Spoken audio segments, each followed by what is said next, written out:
Whether you're new to sales or you've been at it for years, the question comes up with most of our clients.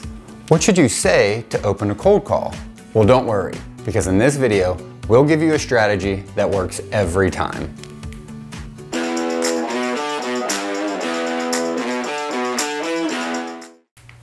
I'm Benjamin Kowalski with Freight 360, where we provide the latest transportation sales tips and training videos to help you reach your goals faster.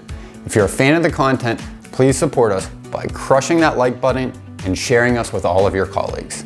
And for more information on our freight brokerage course, Freight Broker Basics, be sure to click the link in the show notes or go to freight360.net for more free training content. Where I think most people have the most difficulty is in the moments right before they make that first cold call of the day. There's a lot of internal anxiety to making these calls, and this really shouldn't be a surprise.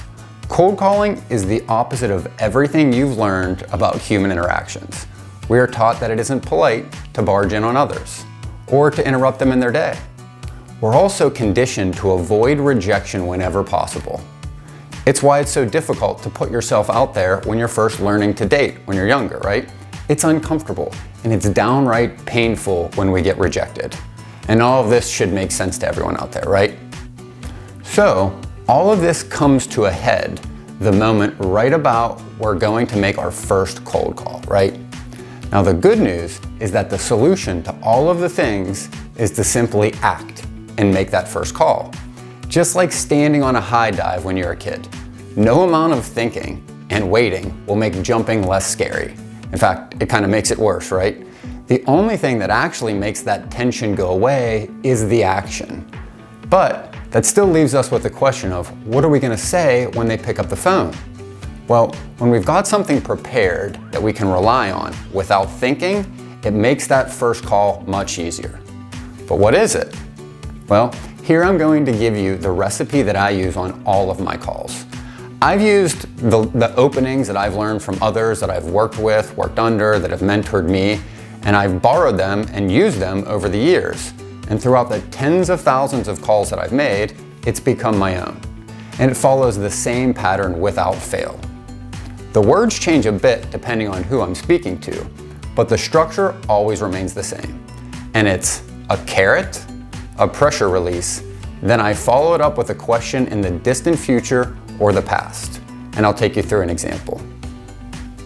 Hey, morning, John. Hey, I know I likely caught you off guard, but I had something I'd like to run past you. I've got two drivers that have worked with me for years, and both have asked me, a number of times to give you a ring about some of your outbound lanes, maybe that are heading northbound. They've got dedicated customers that deliver to your neighborhood twice a week. They've even delivered to your facility in the past. But hey, I don't expect there to be an immediate need. In fact, I don't even know if it would be a fit to work together. I just thought it was worth a call to see if maybe down the road, some backhaul rates might be beneficial to you. Now pause. You're gonna wait for a response. Then, based on what he says, I'm usually gonna follow up with this question.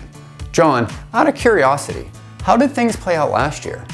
Again, I know a lot of shippers' volumes are a little lower than normal with the economy, but I'm just curious if you'd had any customers that you serviced with northbound lanes last year that, might have the potential to come up later this year. And that's it, right?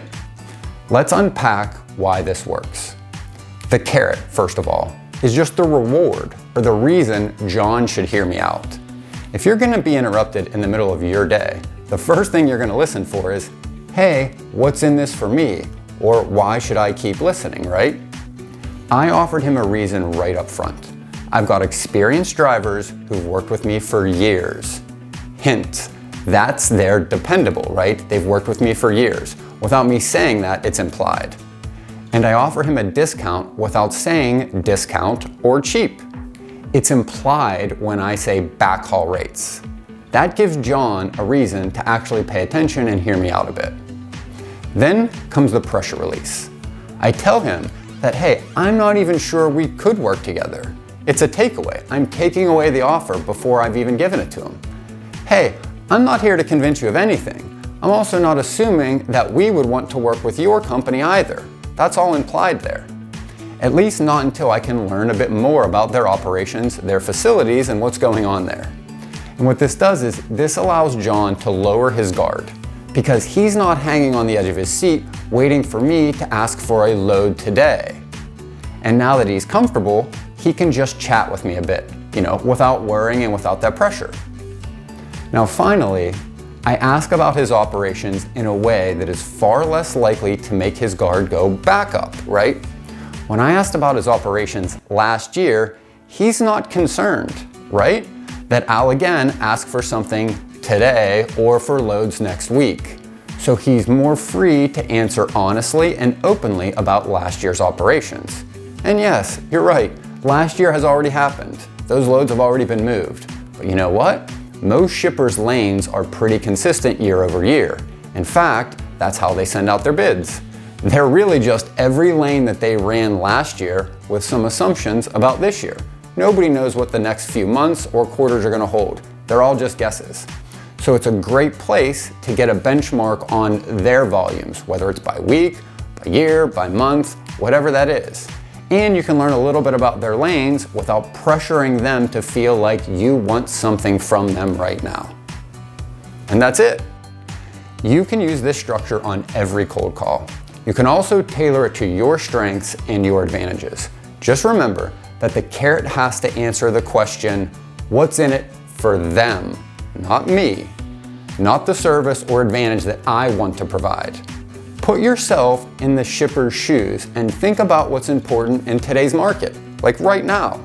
And right now, most shippers are focused on price over service. But that's not always going to be true, because as we transition out of the bottom of the rate environment that we're currently in right now, shippers will begin to prioritize service over rates. It's usually one of those two, service or price. And shippers will push low prices until their service falls below acceptable levels for their customers, the people they're delivering to, right? And as soon as the customers, the ones buying their goods from them, right, get fed up with late trucks or poor communication, they start to begin demanding better carriers from their shippers. And guess what happens next? The market swings right back to service as the priority. So to recap, it's a carrot, or what's in it for them, then a pressure release, or it's sometimes called going for no. That is telling them that you don't even know if you could be a fit to work with them, right? Which is kind of odd because you're calling them to kind of discuss business. But when you say that up front, it releases the pressure and allows them to communicate with their guard down. Then you're going to shift to operational questions, either in the past or a quarter or two into the future, right? Either one, the past or the future, will allow you to learn about them without arising suspicions that you're a moment away from asking what they expect you to ask. Where's the loads and when can I get onboarded, right? Got it? Now craft your own, type it out, and have it in front of you to resolve some of the anxiety related to making that first call of the day. And remember, just like when you were a kid, it's easier to just jump than to think through it, right? If you'd like to start your own brokerage and need more help, please check out our course, Freight Broker Basics. It's available through the links in the show notes, or you can go to freight360.net. And remember, whether you believe you can or believe you can't, you're right.